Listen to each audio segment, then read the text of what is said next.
Hey guys, Lawrence here. Welcome back to the AIRTOC demo series.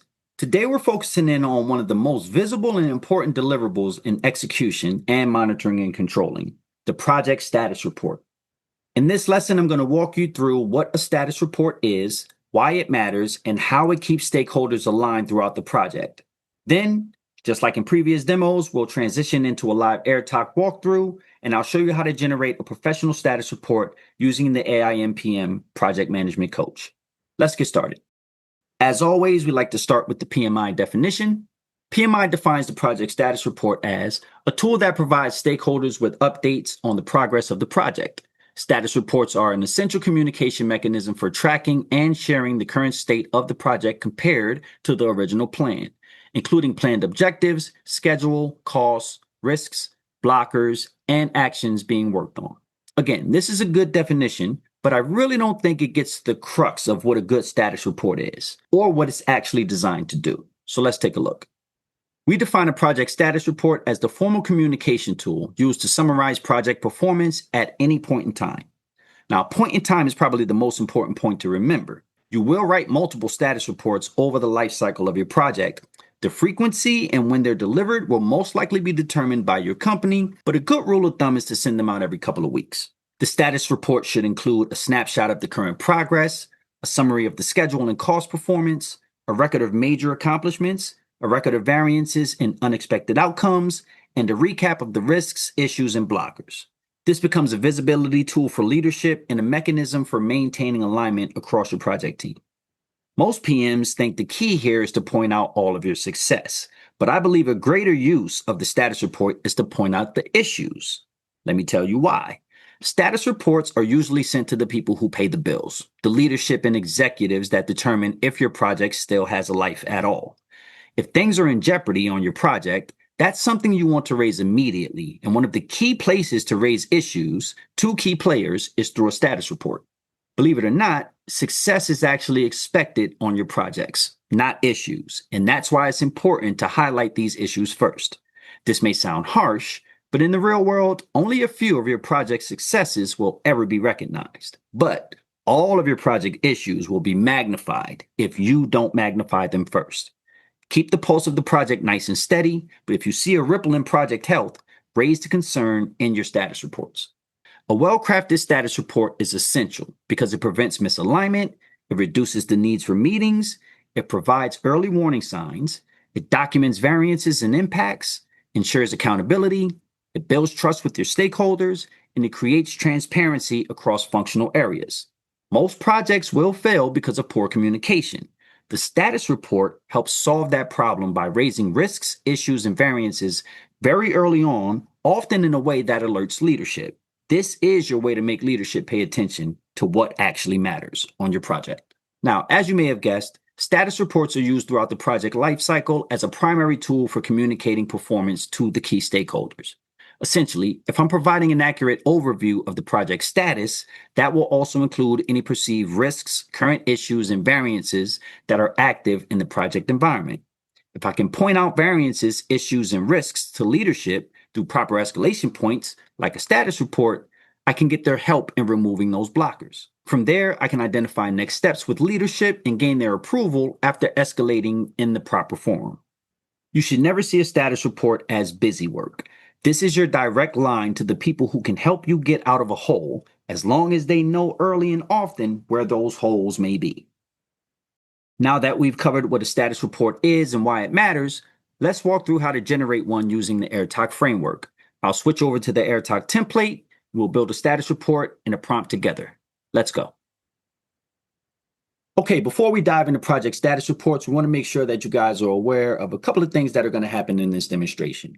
For the sake of time and simplicity, we're going to be using simulated minimal data. In real projects, you'll probably have a lot more context to add to your prompt. Number two, even with simplified data, you'll still be able to see how powerful AIRTOC prompts can be. But remember, the more context you add, the better the output. And lastly, this process applies to every AIRTOC template in the textbook. The workflow is universal and repeatable across all deliverables that you'll see. All right, let's go ahead and get started. So, as with every demonstration, we like to give you guys an overview of what you're going to see before we actually dive in. First thing you're going to see here is the AIRTOC template for project status reports. And on the left-hand side, you have your AIRTOC framework. On the right-hand side, you have all of your data.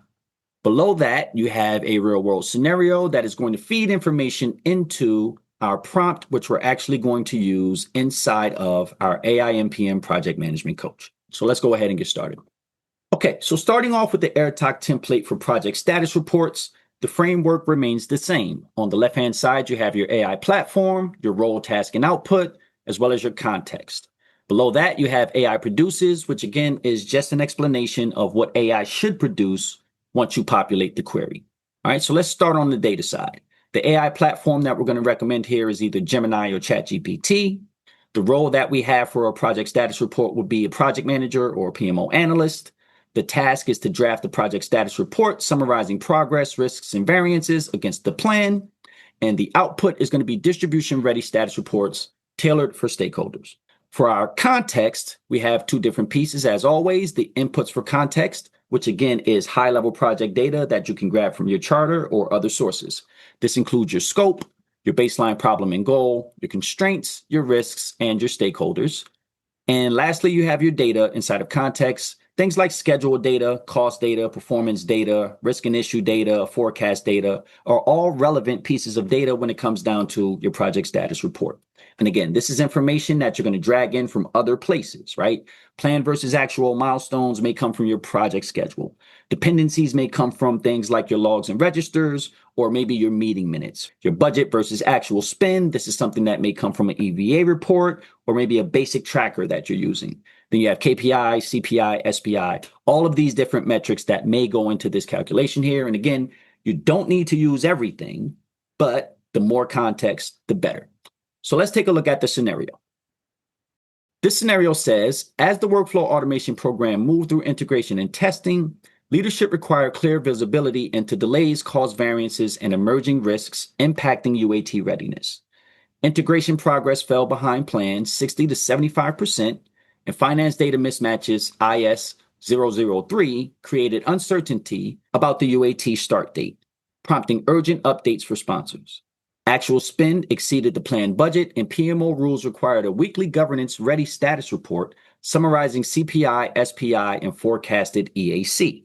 The vendor team provided inconsistent updates on the API fix time, increasing the risk of underreported dependencies and misaligned expectations. Steering committee members instructed the PM to produce a project status report to summarize progress, risks, issues, variances, and the expected impact on upcoming milestones. So we have our directive here. Okay, so let's take a look at what we put into our prompt. First is the AI platform. So we have ChatGPT or Gemini here. The role, task, and output remain the same from our template. The difference is within the context. So we have our added scope here, which is actually the scope of this project, the baseline problem and goal, our constraints, our risks, and stakeholders. And all of this comes from information directly related to our real-world scenario. Lastly, our data inputs. So we have some schedule data here, we have some cost data here, we have some performance data here, risk and issue data, as well as forecasted data here. So all of the pieces that we need are input into this query. Let's go ahead, copy and paste it into our Aimpm project management coach and see the result we get. Okay, and again, I'm not going to put in any other prompts or instructions besides what I just put directly into that AIRTOC template. If AI is thinking, that's a good thing. And here we go. So weekly status report. That's what our stakeholders asked for, a weekly status report. And it starts off with the reporting period, the phase, the PM, and the audience that we're sending this report to. We have an executive summary with the overall status. We have some KPI and performance dashboard indicators and information here, which is great. Schedule and cost performance, which is great. Progress this period. Risks and issues. Forecast and upcoming milestones. Decisions needed. Overall status assessment. We have a PMO compliance and regulatory notes. And some PM commentary here. So you have a full assessment, you have a full executive report that you'll be able to send out to executives. Now, take a look at who the actual audience is. These are all leads on your project. And what's the good thing about sending information to leads? They really just want high-level info. This may be just a little bit too detailed, but it's giving them what they want. And ultimately, it's a high-level report that's high-level enough for them to digest this in one sitting within 10 to 15 minutes, okay? Now, if you had to create this weekly status report on your own, that means that you're bringing in tons of information and then aggregating through that information, iterating through that information to get the actual status report. It means that you're going to have to do calculations in order for you to get the same output. It means that you're going to have to really pinpoint what the progress was for this period, all of your risks and issues.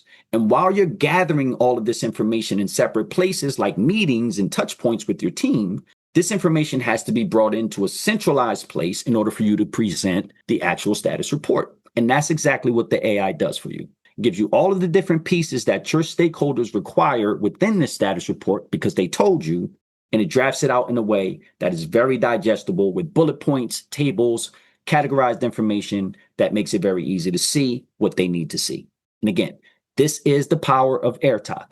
This is the power of taking a structured AI prompt, adding the proper context, and then using the proper AI tool to get the outputs that you want. All right, that does it for the project status report demonstration. We'll see you guys in the next video.